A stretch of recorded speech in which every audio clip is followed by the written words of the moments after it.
So to begin with, we're going to knit off the first front stitch,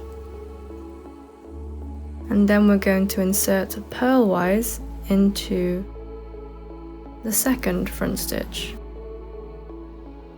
And then we're going to purl off the first back stitch and then knit our needle through there, keeping the stitch on. So remember, the first stitch is the one that comes off and the second one is the one that stays on. So let's try that again. I'm going to knit off my first front stitch. Make sure not to let any escape at the back.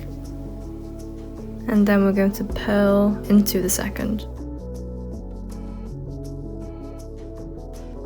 And then we're going to purl off the first back stitch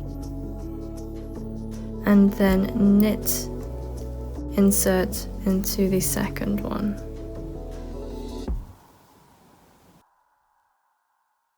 Okay, so I'm on to my last two stitches on either side, so let's just get those done. Knit off, purl,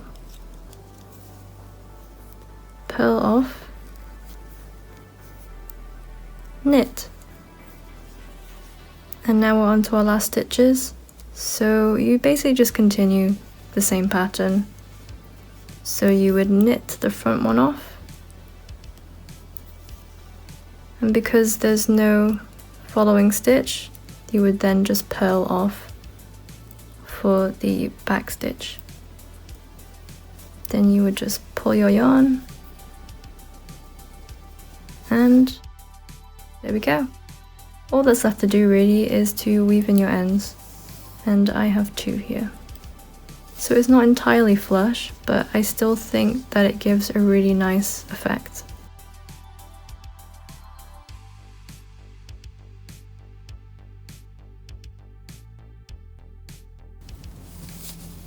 So that's what it looks like so far.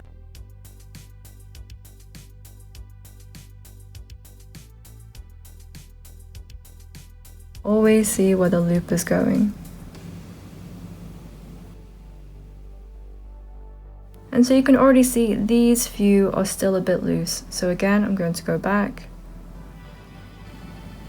and tighten them up.